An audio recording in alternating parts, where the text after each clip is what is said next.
Assalamu alaikum, dear learners. Welcome to my class.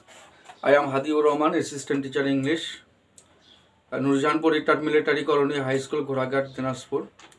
Dear learners, today I am going to talk about narration, speech. Okay?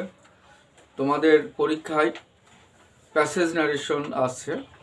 তো আমাদেরকে passage narration শিখতে হলে পূর্বে আমাদেরকে sentence narration আগে ভালো করে শিখতে হবে। তো অ্যাট এ গ্লান্স আমি আজকে তোমাদেরকে এই ন্যারেশন সম্পর্কে আলোচনা করব। তো তোমরা বিশেষ করে 5টি সেন্টেন্সকে আমরা একসঙ্গে আলোচনা করব। একসঙ্গে আমরা আলোচনা করে বোঝার চেষ্টা করব যে আসলে কম্পারেটিভলি কোন সেন্টেন্সটাকে আমাদের কীভাবে করতে হবে। তো ডিয়ার লার্নার্স, আমাদের ন্যারেশন করতে হলে কিছু সাধারণ রুল আমাদেরকে জানতে হবে। ন্যারেশনের উপরে কিছু সাধারণ কমন রুল রয়েছে, যেমন টেন্সের ব্যবহার, প্রোনাউনের ব্যবহার, প্রোনাউন চেঞ্জের ব্যবহার, তারপরে অ্যাডভার্বের ব্যবহার, ওকে, এবং সেন্টেন্স অনুসারে কিছু রুল আছে যেগুলি এক একটি সেন্টেন্সে এক একভাবে হবে।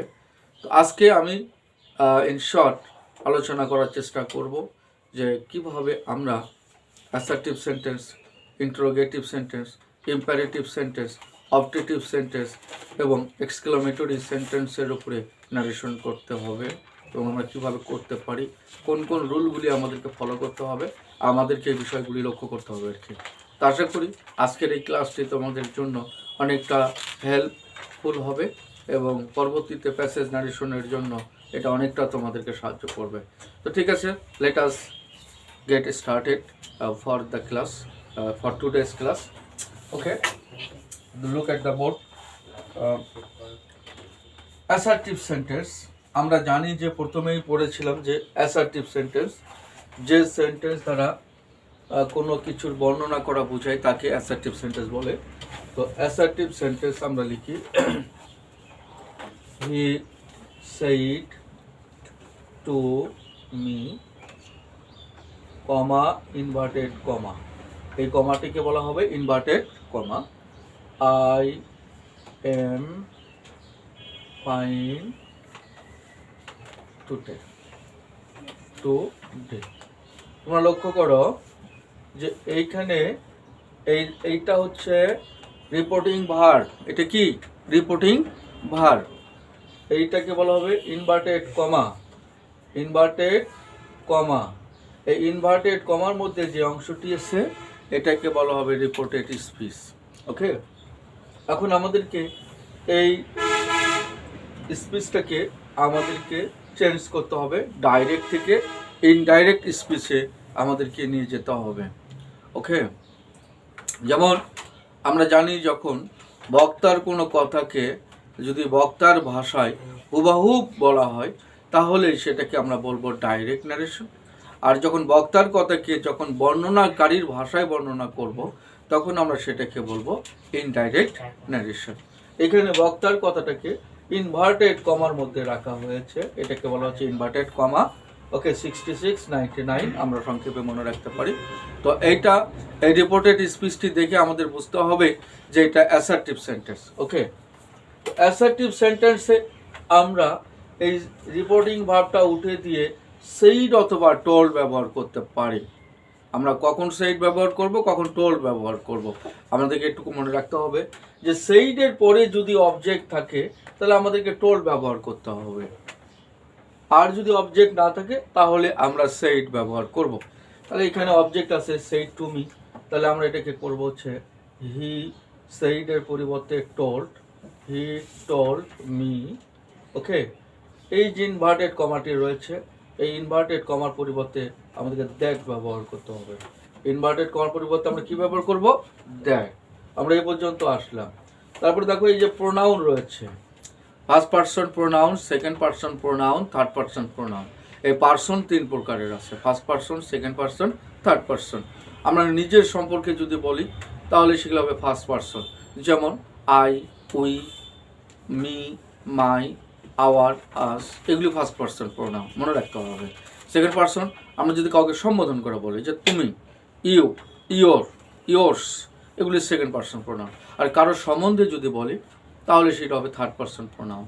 Third person pronoun he, she, it, they, Karim, Rahim, us, them, their ইত্যাদি, এগুলি third person pronoun.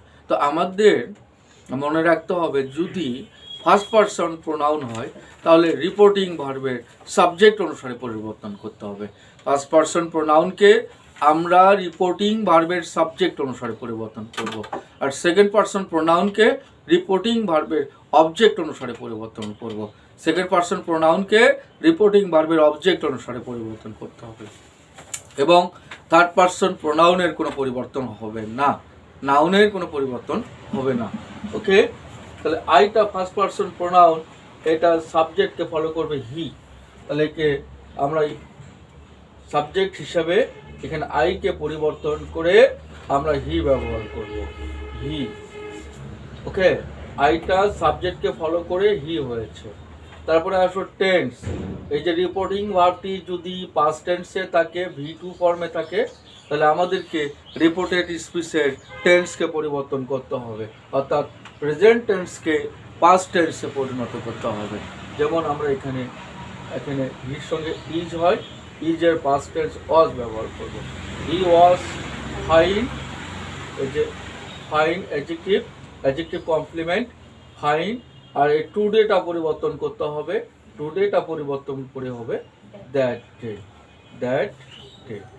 Okay dear learners, I think you have understood what I have told you. So this is assertive sentence, the example of assertive sentence. তো assertive sentence এ আমাদেরকে said উঠে দিয়ে told ব্যবহার করতে হবে, এবং ইনভার্টেড কমা উঠে দিয়ে দ্যাট ব্যবহার করতে হবে। প্রোনাউনটা চেঞ্জ করে এখানে থার্ড পার্সন করা হয়েছে সাবজেক্ট অনুসারে, টেন্সটা পরিবর্তন করে পাস্ট টেন্স করা হয়েছে, এবং টুডের পরিবর্তে দ্যাট ডে করা হয়েছে। ওকে, দেন কাম টু ইন্টারোগেটিভ সেন্টেন্স। যে সেন্টেন্স দ্বারা কোনো প্রশ্ন জিজ্ঞাসা করা বোঝায় তাকে ইন্টারোগেটিভ সেন্টেন্স বলে। ওকে, যেমন হি সেইড টু মি, সে আমাকে বলল, do you know the man, তুমি কি লোকটিকে চেনো? প্রশ্নবোধক বাক্য। Okay dear learners, interrogative sentence আমাদের দেখতে হবে যে ইন্টারোগেটিভ সেন্টেন্সটা WH ওয়ার্ড দ্বারা শুরু হয়েছে না নর্মালি অক্সিলারি ভার্ব দ্বারা শুরু হয়েছে। তো যদি নর্মালি অক্সিলারি ভার্ব বা সাহায্যকারী ভার্ব দ্বারা শুরু হয় তাহলে আমাদেরকে এই রিপোর্টিং ভার্বটি ইনভার্টেড কমাটি উঠে দিয়ে আমাদেরকে ই ব্যবহার করতে হবে। আর যদি WH ওয়ার্ড দ্বারা শুরু হয় তাহলে ইনভার্টেড কমাটি উঠে দিয়ে আমাদেরকে সেই WH ওয়ার্ডটি ব্যবহার করতে হবে। এবং এই যে রিপোর্টিং ভার্ব সেইড আছে, এই সেইডের পরিবর্তে আমাদেরকে আস্কড কথাটি ব্যবহার করতে হবে, ASKED, আস্ক ব্যবহার করতে হবে, এবং বাক্যটিকে অ্যাসার্টিভ সেন্টেন্সে পরিণত করতে হবে। দ্যাট ইজ বাক্যর সেন্টেন্সের শেষে যে নোট অফ ইন্টারোগেশন আছে, এই নোট অফ ইন্টারোগেশনটা আমাদেরকে উঠাই দিয়ে ফুল স্টপ ব্যবহার করতে হবে। এটি বাক্যটিকে সাধারণ বাক্যে পরিণত করতে হবে। যেমন he said to me, do you know the man. Okay, আমরা এখন according to the rule of interrogative sentence আমরা এখানে ব্যবহার করব। তাহলে হিটা লিখলাম, সেইডের পরিবর্তে আস্কড ব্যবহার করব। সেইডের পরিবর্তে আমরা কি ব্যবহার করব? Asked, ASKED, asked. হি আস্কড মি, এখানে WH ওয়ার্ড নেই, তাহলে আমাদেরকে লিঙ্কিং ওয়ার্ড হিসেবে ই ব্যবহার করতে হবে। হি আস্কড মি ইফ, ইউটা সেকেন্ড পার্সন প্রোনাউন, ইউটা সেকেন্ড পার্সন প্রোনাউন, এই ইউটা ফলো করবে মিকে ফলো করে এখানে সাবজেক্ট হিসেবে মিড সাবজেক্ট হিসেবে আমরা আই ব্যবহার করব।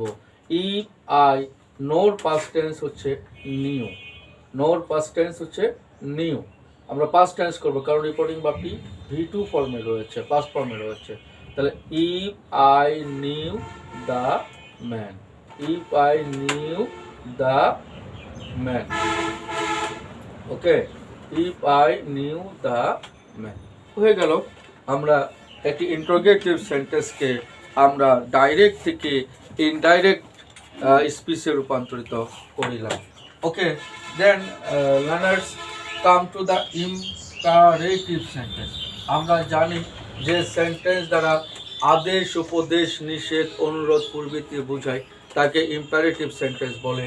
অ্যান্ড ইম্পারেটিভ সেন্টেন্সের আমাদেরকে রিপোর্টিং ভাবটা উঠে দিয়ে অর্থ অনুসারে আদেশ বুঝাইলে অর্ডার ব্যবহার করতে হবে অথবা কমান্ড ব্যবহার করতে হবে, অনুরোধ বুঝাইলে রিকোয়েস্টেড ব্যবহার করতে হবে, নিষেধ বুঝাইলে ফরবেড ব্যবহার করতে হবে, প্রস্তাব বুঝাইলে প্রপোজড ব্যবহার করতে হবে। তো এখানে আমাদের অর্থ অনুসারে রিপোর্টিং ভার্বটি ব্যবহার করার চেষ্টা করতে হবে। He said to me, he said to me, comma, inverted comma, do the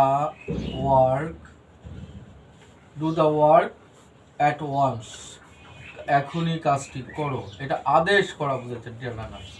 তো আমাদেরকে এই সেইডের পরিবর্তে অর্ডারড ব্যবহার করতে হবে। ওকে, তাহলে আমরা লিখব হি অর্ডারড মি, এই ইনভার্টেড কমা উঠে দিয়ে আমরা টু ব্যবহার করব। টুর পরে ভার্বের প্রেজেন্ট ফর্ম ইউজ করব, to do the work, to do the work. Okay, এখানে আমরা অর্ডার্ড ব্যবহার, এটা মনে রাখতে হবে, আদেশ বোঝানোর কারণে অর্ডার্ড ব্যবহার করতে হবে। তাহলে he ordered me, inverted comma উঠে দিয়ে টু, তারপরে মেইন ভার্বটা ডুকে আমরা একটা ইনফিনিটিভ করে দিলাম, টু ডু, তারপরে বাকি অংশ to do the work at once, to do the work at once. আমাদের কাজটি এখনই করতে হবে।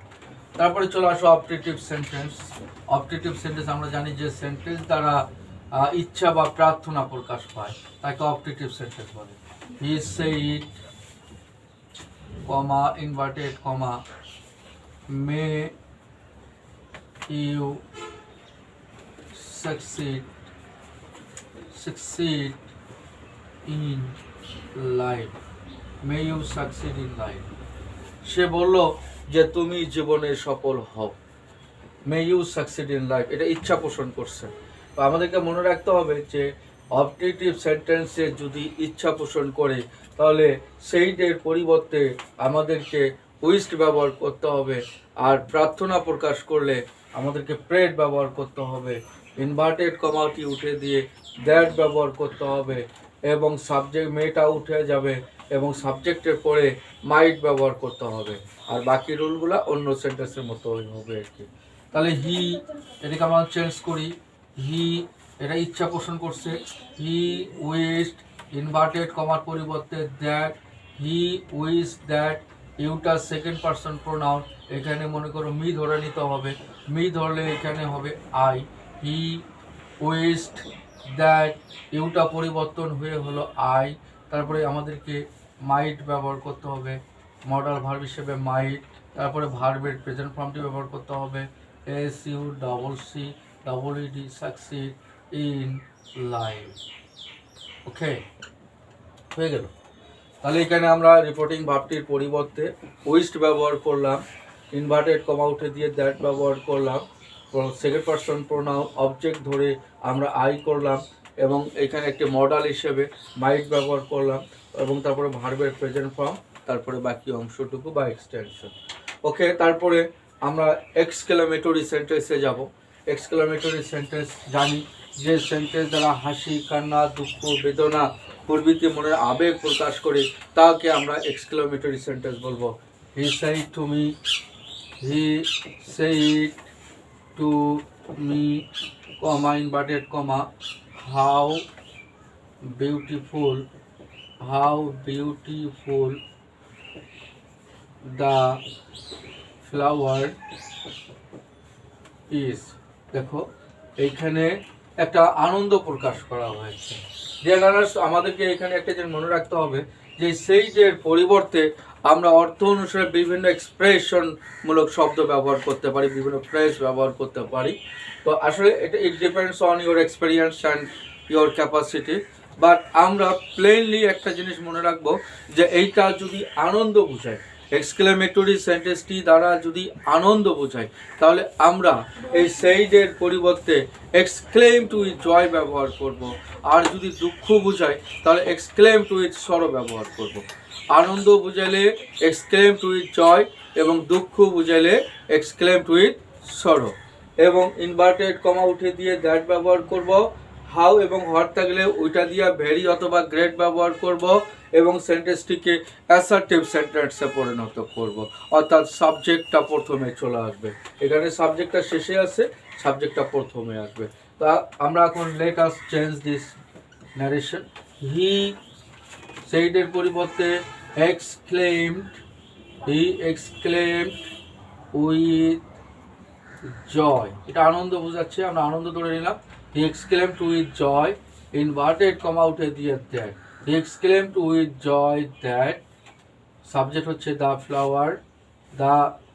ফ্লাওয়ার, এখানে ভার্বটা হবে was, the flower was very beautiful, the flower was very beautiful. Okay dear learners, এই হলো all about narration of 5 sentence. Okay, আমরা 5টি সেন্টেন্স একসঙ্গে আলোচনা করলাম। তো আসলে আমাদেরকে বেশি বেশি করে প্র্যাকটিস করতে হবে। তো রুলগুলো অলমোস্ট দ্য সেম, আমি যে কথাগুলি বললাম এগুলি 5টি সেন্টেন্সে আলোচনা হবে, ফলো করতে হবে। তবে আমাদেরকে বেশি বেশি করে প্র্যাকটিস করতে হবে। More and more, the more you practice, the more you will learn. Okay, the more you will be clear about this matter. So go on practicing at home, and I shall meet you in my next class.